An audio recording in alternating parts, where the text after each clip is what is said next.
Good evening, everyone. Thank you for joining us this evening for our men's health webinar. My name is Kara. I'll be hosting tonight's event. We'll get started with a couple housekeeping items, and then I'll introduce tonight's speaker. First and foremost, I just want to remind you that your participation is completely anonymous to all other attendees. No one can see your face or your name, and any questions that you ask can only be seen by myself and Dr. Thompson. We love collaborative presentations, so if you'd like to ask a question, please type it in the chat box at the lower part of your screen, and we'll save time at the end of the presentation to answer as many as we can. So please, we encourage you, ask questions, put them in the chat box. We'd love to answer them at the end. The presentation should last about 45 minutes and will be presented by Dr. Kadee Thompson. Dr. Thompson's been in practice for more than a decade in the Sacramento area. Thank you, Dr. Thompson, for giving up your evening to offer this education to us. I know you have a lot of great content to cover, so I'm gonna hand it over to you to further introduce yourself to everyone in attendance. Well, thank you, Kara, and I'm grateful to see so many of you come out tonight to hear a little bit more about sexual and urinary recovery for many patients who are struggling with these concerns. So we're going to talk a little bit about erectile dysfunction and stress incontinence. I am a sexual and urinary health specialist, and I practice in downtown Sacramento. I trained in Missouri and in Texas and spent some time as an active duty urologist at Travis Air Force Base in Fairfield, California. I was recruited to the Sacramento area for my expertise in sexual and urinary health. And I've had the pleasure of pioneering our prostate cancer survivorship care group. And what we strive to do is to promote longevity and wellness, to support patients after cancer therapies so that they can experience sexual and urinary recovery. So many of our patients are struggling with prostate cancer or have struggled with prostate cancer and are pursuing treatments for those conditions. But many of you may not be. Many of you may be struggling with erectile dysfunction or urinary incontinence and have not had a prostate cancer diagnosis. So we trust this will be helpful information for you. And if you'd like to hear a little bit more about my practice, I would refer you to my website at restorative-urology.com. You'll find quite a bit of information about men's health conditions. And here are a few of my radio shows. We have a radio show called Men's Health with Dr. Kadee on KFBK Sundays at 1:30 p.m. And some of our past shows are on the website. You can reach us at this phone number if you'd like to discuss your personal situation and find a tailored plan of care for you. So let's go on and pursue our topics tonight. Before I get too far, I want to just point out two helpful websites from Boston Scientific, edcure.org. You can use your smartphone to pull up that website if you can do so here in this location. And then fixincontinence.com. Both of these websites give you more information about treatment options for these conditions, and I think they're unique because they do allow you to take a quiz to assess the severity of your condition, and that may be helpful to each of you as you're navigating choices for treatment. So why do we talk about erectile dysfunction? Well, we're really striving to enhance care for men, and men are reticent to pursue health care. And we know that because some of these conditions are associated with some shame and embarrassment. But erectile dysfunction is so common for many men in America.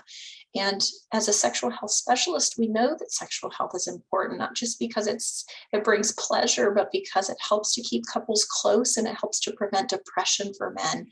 So we certainly want to be at the forefront of discussing sexual health conditions. Well, what is it? It is the inability to achieve or maintain an erection that's firm enough to have sexual intercourse. And it's quite common. 1 in 5 American men 20 years or older experience ED in their lifetime. And many men after the age of 40 notice a change in erection health, both the strength, the quality, and the frequency of erections. This is even seen in animal species and is often related to a decrease in blood supply as men age.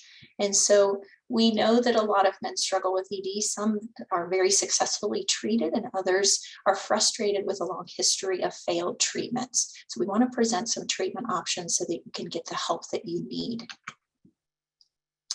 The erection process is really quite complex. It depends upon normal nerve signaling and normal blood supply. With arousal, the nerves around the penis become activated. They send signals to the brain to send blood into the cavities of the penis. So these are the corpus cavernosa. Those chambers become engorged with blood, and then the blood is maintained in those erectile bodies to protect and maintain an erection so that the blood cannot leave the penis. So any one of these processes can be affected with disease or with age and are difficult to address for many patients. The top 3 physical causes of erectile dysfunction are vascular or blood supply issues, diabetes, and medications. Medications maybe can be a little more transient.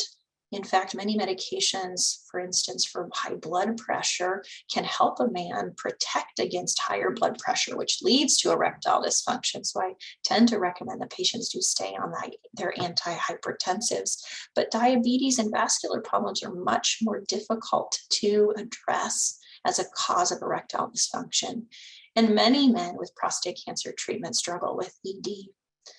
Interestingly, diabetes can also be a precursor for future heart disease. So for younger men that I'll see in my practice, men in the 50s or early 60s, we actually are quite concerned about patients that present with early erectile dysfunction. If you can imagine that the blood supply to the genital area runs in very small arteries, the blood supply to the heart runs in much larger arteries. So early erectile dysfunction might present a silent warning sign that a patient is at risk for heart disease in the future. So we want to use this as an opportunity to talk about minimizing heart risk, aggressive exercise, weight management, a good healthy diet, and controlling cholesterol and high blood pressure. There are several treatment options for men with ED, and we want to spend some time talking about those options. But I want to comment first that erectile dysfunction is just not a disease of men alone. It affects the couple. And many of my patients come in with or without their spouse, really both suffering from a loss of sexual intimacy. And intimacy is physical closeness. It helps keep us together, our hearts connected, our emotions connected as we get older. And so for couples that struggle with both physical or relational loss as they get older, we see a lot of patients that begin to separate, that begin to become emotionally distant because either a man's fear of performing, of not being able to perform, might prevent him from initiating sexual intimacy. And women, because they're missing that emotional intimacy, aren't really sure how to present themselves in a way that helps the couple to stay close. So I find so many couples become less emotionally attached because of the sexual loss. And so we want to acknowledge that this is a disease of couples. Many of my female patients mourn the loss of their husband's sexual ability, and not just because that was pleasurable, but because it has prevented them from staying intimate relationally as they get older. So this is another reason to consider pursuing treatments for sexual loss. So oral medications, many of you are familiar with these oral medications. You've heard of Viagra, Stendra, Cialis, Levitra. They work by increasing blood flow to the penis. They can be effective in some cases, especially in mild erectile dysfunction. The efficacy or treatment success can be affected by food, and there are some common side effects: headaches, facial flushing, nasal congestion. Occasionally it can present some blurry vision. We want to recommend that you would consult a physician before taking nitrate therapy. That's medications used for chest pain. If you're also planning to use PDE5 inhibitors or these oral medications, these pills. And you might take caution with an alpha blocker. Alpha blockers are medications that are used to treat prostate enlargement. Interestingly, about half of men who try oral medications do give up on the pills. And those are men that tend to have more moderate to severe erectile dysfunction. Men with diabetes, interestingly, are 2 times more likely to move on to other therapies. So I do have quite a few men with diabetes in my practice who come in saying, "Doc, hey, Viagra's not working anymore. I need some solutions." And we'll move on to some other options. Intracavernosal injection therapy is an injection. It's a medication that's injected into the penile chambers to help stimulate blood flow. The erection does take a little bit of time to develop, and it can be successful in many men, especially men with moderate to severe ED. So this is something I often explore with men, is the possibility of utilizing this treatment. Some men just have an aversion to injection therapy, and that's understandable. Other men have some side effects like penile pain, or prolonged erection. That's a little less common, but can be concerning. This is where as a sexual health specialist, I want to better understand what your goals are, what you as a couple, what your couple's goals are, because if you plan to have just occasional intercourse every month or every couple of months, then injection therapy might make sense because you're not using it quite as often. But if you're a younger man who desires more regular physical sexual activity, it may be wise to pursue other options, because injection therapy can create some scarring in the penis if it's used over time. And we've also seen some risk of Peyronie's disease, which is a bend to the erect penis, and that can develop after patients have been using erectile aids like injection therapy for quite some time. So a lot of couples tend to avoid this therapy. Even if it's successful, they tend to fall off the therapy and choose not to use it any longer. I think some of the reason for that is it can be a little bit cumbersome.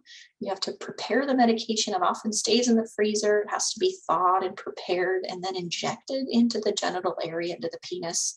And it takes some of the fun away from the playfulness of the experience, and takes away some of the spontaneity as well. So a large number of studies have demonstrated that withdrawal rates are quite high, meaning a lot of patients do ultimately choose to come off this therapy. So the vacuum erection pump is a cylinder, an empty cylinder that is placed at the base of the penis to create a vacuum to enhance blood flow. So this is a treatment that can often be used for mild to moderate ED. I think it works really in a similar way or with similar efficacy to the pills. It does require an elastic ring to be placed at the base of the penis to keep the erection, to maintain it. So the satisfaction rate can vary fairly widely, depends a little bit on patient goals. Common side effects include some bruising at the base of the penis, and the erection is cool to touch, so it may feel a little bit different than a natural erection. If patients fail the vacuum pump, they're often moving to a different treatment. In one study, 86% of prostatectomy patients, those are patients that have their prostate removed for cancer, they decided to move on to other sexual aids. So you can see that for prostatectomy patients, the vacuum pump is often ineffective. Let's talk a little bit about urethral suppositories. The urethral suppository is actually a similar medication to the injection therapy, but it's not injected. It's instilled in the tip of the urethra. And so with an applicator, the medication is placed into the urethra and the erection develops in the next 10 minutes. How effective is it? Well, it varies widely. Men with prostate cancer actually respond poorly to this treatment. That might be because the nerve signaling is often damaged after prostatectomy, and so the success rate suffers. There is some risk of urethral discomfort, and that can be transmitted to your partner, so something to be aware of. And the reason for discontinuation for this treatment is often just insufficient erections or that urethral discomfort. Let's talk a little bit about the products Boston Scientific provides for penile implants. If you haven't heard about a penile implant, the penile implant actually has the highest satisfaction rate for patients with moderate to severe erectile dysfunction. It's placed in an outpatient surgery and allows patients to have reliable, spontaneous erections at any time. So you can see how this would be attractive to many couples that are struggling with sexual loss. We're going to spend most of our time talking about the AMS 700 and the 3-piece inflatable implant, but there are a couple of other devices that can be discussed at a later date. So how does it work? Well, the implant works through a mechanism that allows you to control an erection. So there's a pump that sits in the scrotum that is under your control. As you pump the device, fluid moves between a reservoir in the belly into the chambers or cylinders of the penis. And these are all placed in an outpatient surgery It looks completely concealed in the body. So when it's been placed, no one can tell that you have an implant. It's entirely concealed, and it feels and looks natural during intercourse. Interestingly, 98% of patients report erections that are excellent or satisfactory. It's really hard to find treatment options that have such a high satisfaction rate. And I've certainly found that in my practice as a sexual health specialist. There are some post-operative side effects that we'll talk about in a few minutes, but at 7 years, 94% of patients find that their device is still working, and actually we see it lasting much longer than that for the majority of patients. So this, the particular device we're talking about, the AMS 700, has a proven track record for treatment of erectile dysfunction. There have been 500,000 men that have received this particular implant and are quite pleased with the device. The device also has an antibiotic coating, so infection rates are very low for placement of this implant. And it does mimic a natural erection. Both patients and their partners relay very high levels of satisfaction with the implant once it's in place. It looks natural when it's deflated or not pumped, and so that can be attractive to many men who want to be subtle in this treatment. I want to show you a depiction, a video of how this particular implant works so that you can understand the dynamics of the implant when it's in place. You'll see here that it looks entirely concealed. It doesn't appear to be unnatural. The pump is in between the testicles. As the patient pumps the device, fluid moves into the chambers of the penis to become fully erect. So the erection gains length and girth and is maintained as long as the patient desires. So that could be attractive for timing with spouse. There's a separate button here that allows you to deflate or to become flaccid or soft again.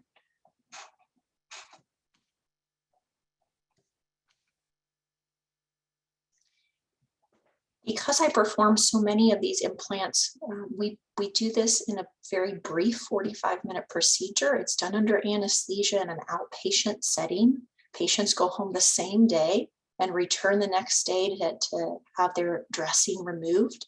There's a small incision in the scrotum or above the pubic bone. Typically, I would place it right below the penis in an area that hides nicely, and everything is placed through that small incision. Men return to normal activity within a couple of days, but I would typically recommend no aggressive exercise for about 4 weeks. So many couples will be able to use the implant 4 weeks after the procedure.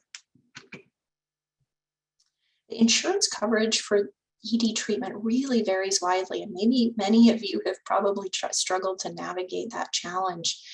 But interestingly, both incontinence treatment and ED, the penile implant is often covered by Medicare and private insurers. Medicare has a consistent coverage for the penile implant. Private insurers, many of private insurers cover the implant, but if you have any concerns about costs, we can certainly get you in contact with some resources that will be helpful to you.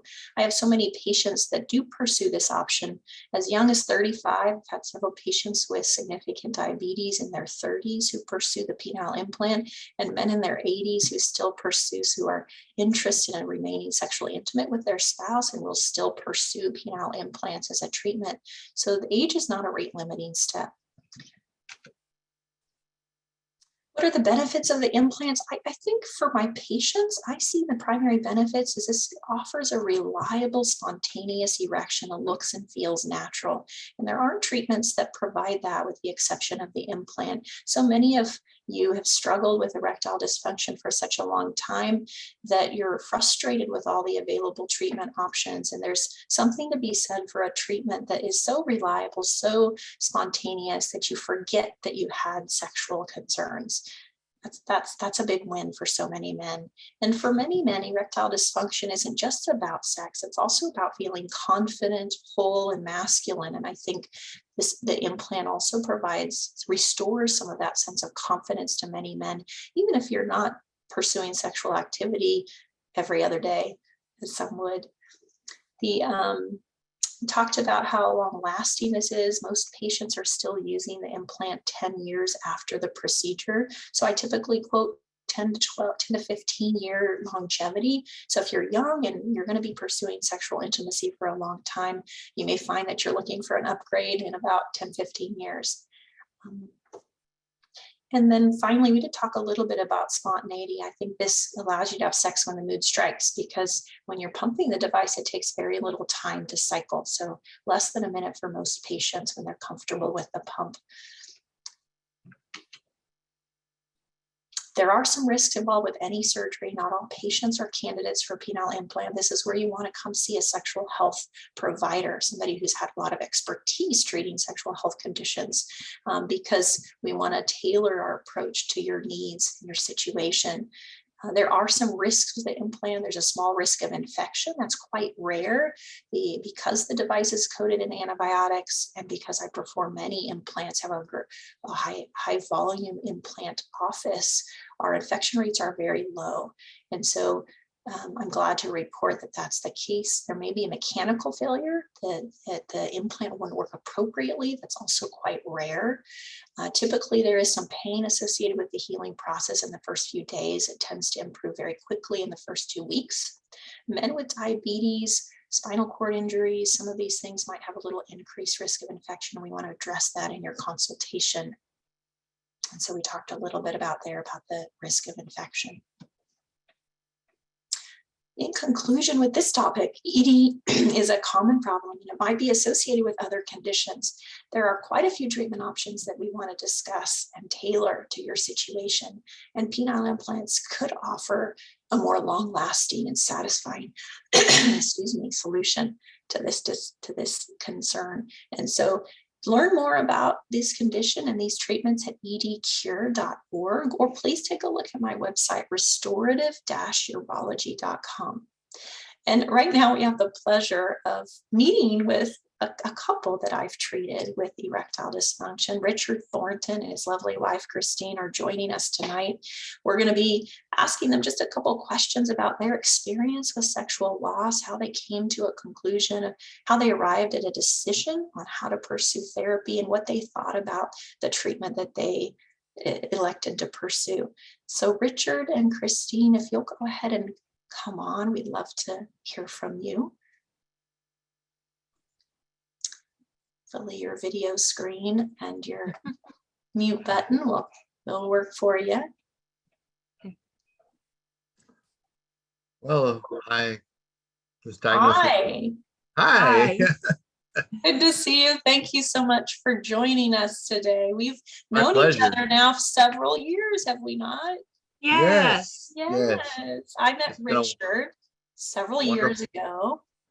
Absolutely. He had just had prostatectomy surgery for prostate cancer, a more aggressive form of prostate cancer, right, Richard? Right. And right. he and his wife were really honest about their desire to remain sexually intimate. And I just want to ask you a couple of questions about what that journey was like for you. I know you were wrestling with lots of different emotions, Christine, when Richard was exploring cancer treatment. Tell me what you were thinking, with anticipating that he would be unable to have erections after the treatment. I was thinking that I loved him, and it really didn't matter, but I'm so thankful that there was a way, because I knew it would be harder for him, because then he wouldn't feel like a man, and he didn't want to have the cancer treatment because he didn't want to not have erections. And as his wife, I love him for who he is and everything, but I'm extremely thankful for the penile implant. It's like a game changer. Yeah, I'm glad to hear that. So you came to pretty quickly after the prostate cancer treatment. I think you understood that because the cancer was aggressive, the nerves had to be removed at the time of the cancer therapy. And Richard, you had struggled with some erectile dysfunction before prostate cancer surgery. So you knew, or you were educated, that the pills like Viagra weren't going to work any longer. Right. And so I think your surgeon referred you to me to discuss some possibilities. Is that right? Yes. Yes, he did. Yes. Tell me what your thoughts were when we had that discussion. With you or with the doctor? With me. With you? Well, I mean, it was that was the only option really, was to get the implant. I mean, because the surgeon, you know, he laid it right out on the line that more than likely I would never get an erection without seeing you and getting the implant. So, I mean, it was the only thing to do. I mean, it was obvious. I mean, I was a little nervous, especially when I found out you were a woman. That's fair. But You got over that quickly, I see. yes, but you know, the way you're so professional, and we just love you. I mean, you're the best. Thank you. I appreciate that. Tell me what your experience with the implant has been, Richard. Great. I mean, you pump it and it's ready, and forever how long you want it. And you were wrong on that. It doesn't take a minute. It takes me like 10 seconds. Yeah, you've always been really quick with that. Once you learn to pump it, it's so easy, and deflate it is so easy too. I mean, So you're ready anytime you want to be. right. And you're ready for hours if you want to be. Yes, so that's true. So the implant stays erect as long as you wish it to stay erect, which is really nice for timing with your spouse, with your partner. Right. Absolutely. And how do you feel about sensation, orgasm? Are those things preserved? Are they normal for you? Yeah, they're pretty much normal. I mean, you know, I mean, it's a little different, but it's there. It's all there. The feeling's there, he says, but there's Excuse no me. ejaculate that comes out once you have the penile implant, which is nice because And it's actually the prostate cancer surgery that prevents you from ejaculating. Right. But with the right. orgasm, typically is preserved. And so what happens is the implant is designed to treat the erectile dysfunction, but it really makes no impact on sensation of the head of the penis or orgasm. So we're careful about not promising certain things, but the implant allows you to be fully erect. And most men, when they regain erections, do return to orgasm and sensation. That's Right. unchanged after the implant. I would highly recommend it to any man with ED. I mean, it's it's a game changer, you know. I mean, it really is. And it's like nobody knows. It's not like anything where your partner can see everything that you're doing. It looks totally normal, feels totally normal. And like he can put it up and down and I don't even know. He's subtle. But at first, there was a learning curve, people. Sure. She'll give you a little Oh, she'll give you a little thing that has the mechanism that's in there, the little pump, and you can feel it. And when we went to the appointment, Dr. Kadee Thompson pumped it up for him and then told him to practice. And his first time he got it up and he couldn't figure out how to get it down. So I'm like, okay, well, she did this, and I showed him, and after that he was good. You got the hang of it fairly quickly, I recall. Yeah. yes, I did.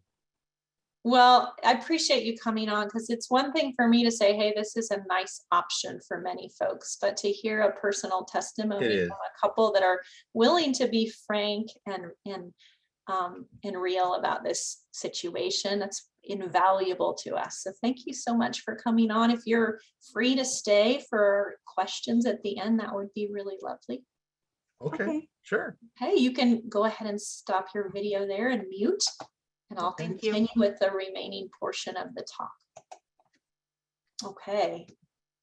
So let's move on to talking a little bit about stress incontinence. Male stress urinary incontinence is leakage of urine, usually with activity. This is certainly far more common after prostate cancer surgery, but can occur with other conditions. So we want to talk about these treatment options that may present some solutions for men with this disorder.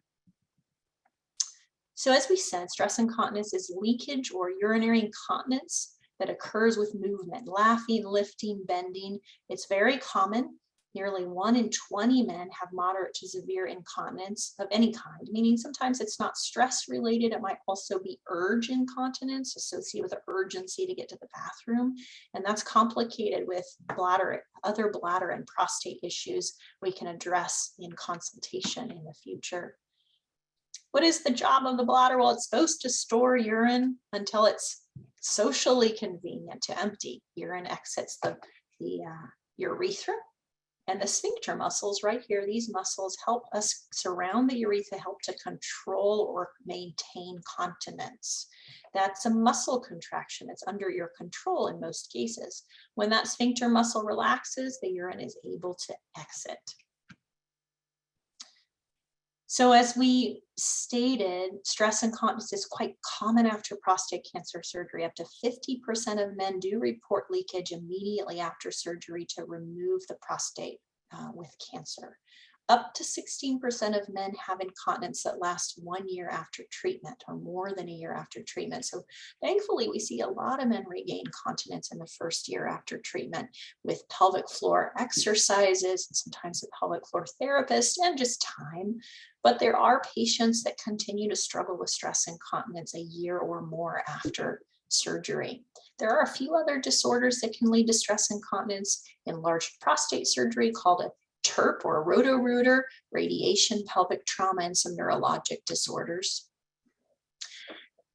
As you would not be surprised to hear that quality of life significantly suffers with this disorder. If your social and relational challenges occur as a result of stress incontinence, there are patients that struggle with regaining sexual health because they're leaking during orgasm. There are many men who are depressed because they can't get back to their golf game or can't get back to normal exercise because they're leaking so much. So there's room for improvement in our treatment for stress incontinence. There are approximately 70,000 prostatectomies performed each year. That's again surgery for prostate cancer. And as you can see here, during a prostatectomy, the bladder is removed, the prostate is removed, separated from the bladder and the urethra. And the urinary sphincter is right here towards the end, to the distal end of the prostate. So when it's removed, some of the nerves are impaired or impacted, and the muscle that allows for continence is also impacted.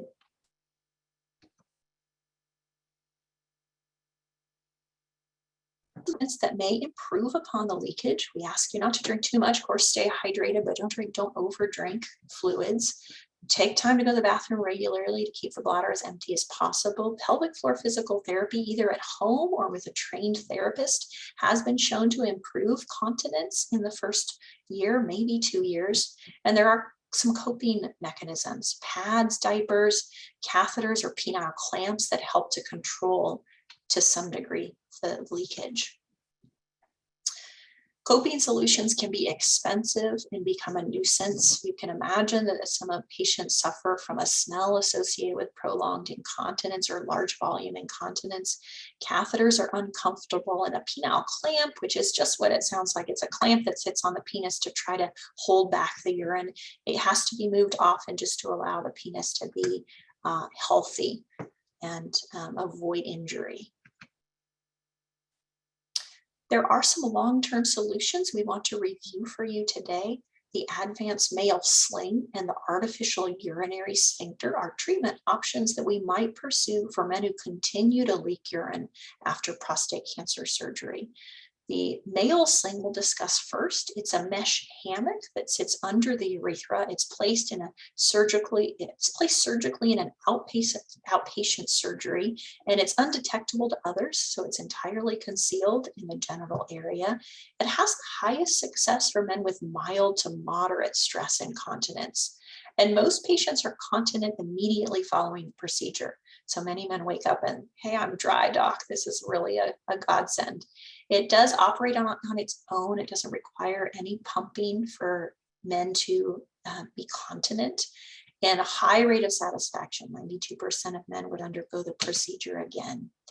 This is just this image to reveal to you how this works. It's a mesh hammock that's placed under the urethra to pull up on the urethra and reposition the urethra deeper in the pelvis. So there is a form of compression to pull the urethra closed and up higher.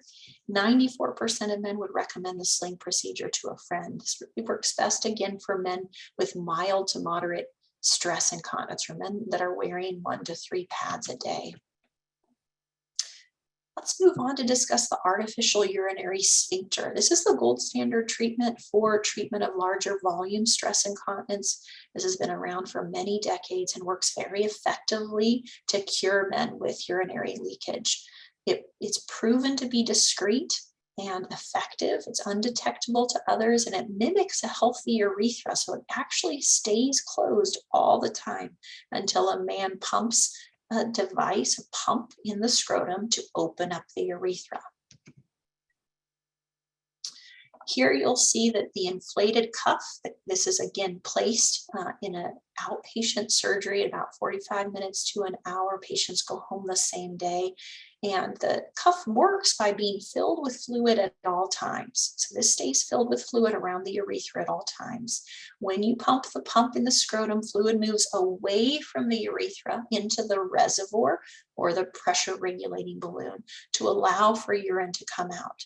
And then the cuff automatically reinflates. So you'll see a little bit more about this in this video.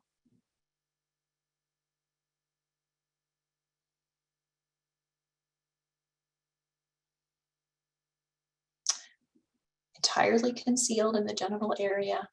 There's a pump that sits on the side of the scrotum, and the cuff sits around the urethra. When the man pumps the device, fluid moves away from the cuff into the pressure regulating balloon to open up the urethra. Urine flows out naturally and then automatically reinflates to close off the leakage or close off the continence. As we discussed, it is an outpatient surgery. Go home the same day. There's 2 small incisions made under the scrotum for the cuff placement and in the lower abdomen or the lower belly for the reservoir or the pressure regulating balloon. After a few days, patients can return to some non-strenuous activities, but we do want you to wait at least 4 to 6 weeks before being aggressively active or exercising. And also we do want it to heal correctly before we activate it or turn it on, if you will. It's hard to beat the success rates for the artificial urinary sphincter. 95% of patients are satisfied with the device, and a high number of patients recommend it to others. So this is a real winner for patients that have leaked quite a bit of urine after the prostatectomy and are looking for a solution that allows them to be dry again. Insurance coverage does vary, but the majority of insurers do cover treatments for stress incontinence, and we do have resources to help find that answer for you. In summary, I think there's some good options available to help achieve continence, to allow you to urinate when it's desired, not when it's socially inconvenient. These are all very subtle. Treatments are undetectable to others and have very high satisfaction rates. You can appreciate that many patients with prostate cancer feel like cancer has stolen much of their life. And we want to be able to provide a way back to normalcy. There are some risks involved with any surgery. Not every patient's a candidate for these therapies. With regards to the male sling, there are a few side effects that could be seen. Device failure, just that it may not work, especially for men with higher volume incontinence. Urinary retention or difficulty urinating. While that's not common, it can happen. What we're trying to do is pull the urethra tighter and up into the pelvic floor. So some men have difficulty urinating. Typically that's short-lived, but it may last a few weeks or may need to be addressed in a different manner. Postoperative pain and irritation at the wound site. We don't see much of a foreign body response, but that's something that's listed here. As for side effects with the artificial urinary sphincter, device malfunction or failure can occur. We know that this device doesn't last forever. Many patients within the first 7 to 10 years do need some sort of replacement or revision surgery, because over time the cuff holds the urethra closed and can thin the urethra and just be less effective. The other thing that can occur is erosion of the urethra. This is something we do our best to avoid by techniques, but we rarely see the pressure of the cuff creating a hole on in the urethra. So we want to avoid that. There's some techniques we use to try to avoid that. Urinary retention would be uncommon but possible, and infection of the device is uncommon but possible. So in conclusion, stress incontinence is a known side effect of prostate cancer treatment. There are some treatment options that are ultimately very successful. The short-term options are limited, but they can certainly be helpful in the first year after prostatectomy, and the sling or the artificial sphincter could offer a long-term solution. So if you want some more information, go ahead and take a look at fixincontinence.com. And we'll move on here. A lot of our references referring to what we discussed tonight. And we're complete. Thank you so much for attending our webinar tonight. We look forward to discussing more in the future. If you'd like a personal consultation to discuss your individual concerns regarding sexual or urinary health, please give us a call. Here's the number. And to hear more about my practice, my approach to patients, and to hear some of our radio programs, our past radio programs, take a look at restorative-urology.com. You can also use this scan, take your phone and use the camera function to scan this QR code to pull up my website. But we're going to move on to some questions and answers. Thank you again for attending, and I hope you'll save up your questions for me. Kara, thank you for supporting us tonight, and I'm going to ask you. Hi. Yeah, that was great. Thank you so much. Welcome.